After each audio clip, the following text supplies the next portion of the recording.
is your process to finding a new avenue or a new creation to develop? Like, is there anything you pull from, or how does that process work for you? That's a really good question.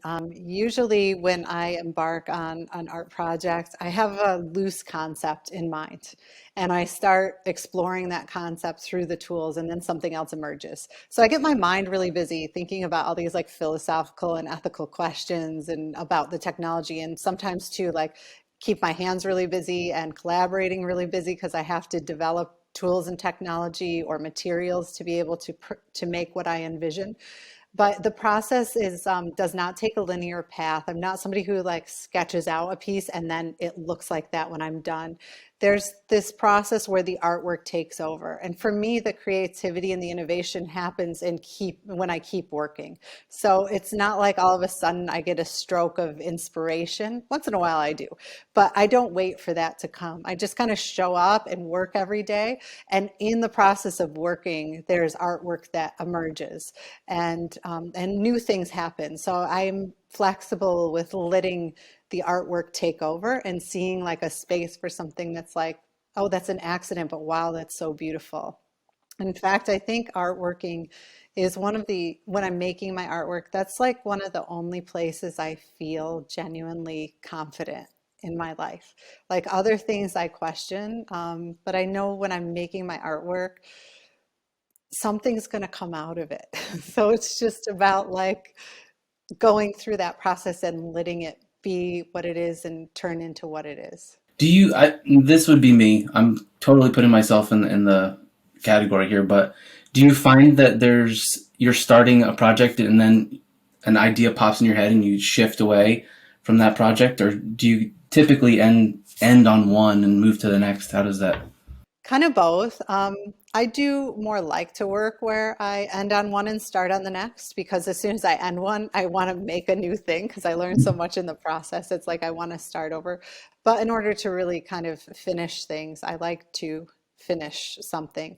I don't really like the term prototyping because a lot of people use that in my field. And there is a time and a place for that. Like right now, I'm exploring a building design, so we definitely want to prototype that.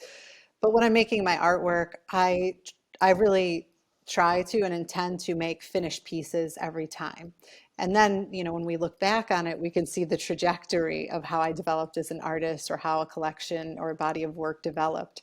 But in the process, I tend to like when I have those ideas, write it down and then like say, okay, I'm going to do that next, or you know, kind of maybe get it going on the side. But I do like to have my project go from start to completion. Sure. And have you started to dabble in or maybe completely dive into blockchain technology at all yet?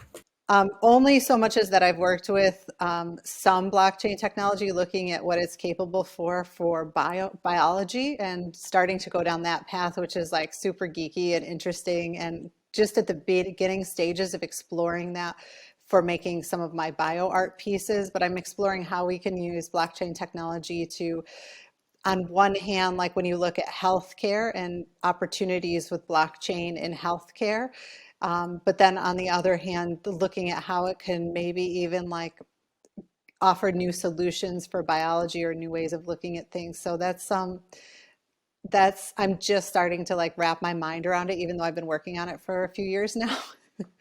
But I like to collaborate with people that are smarter than me on those kinds of projects. And then with the NFT side, my first collection that I dropped was called the Skull Collection. And I was thinking about, I used as the base for this piece 3D or a skull that I 3D scanned. It was a skull from a woman that passed away about 200 years ago. She's about the same stature of me from her skeleton.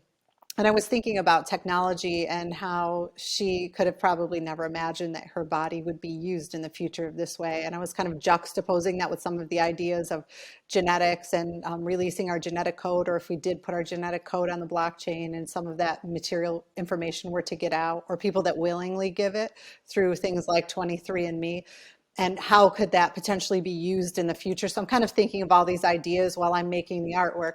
And I made this collection on skulls, and I'm thinking about our legacy and the legacy that we leave on the blockchain after we pass away. So as artists, as collectors, as people in society, what is the footprint that we want to leave after we pass away? And how do we represent that through using this technology? And what do we leave behind? Is that really how we want to show up? Is that the totality of who we are? So I'm asking some of those questions, but I feel like I'm in the very beginning and very young stages. So this is another place where it's important for me to keep working in it because as I work in it, the ideas emerge.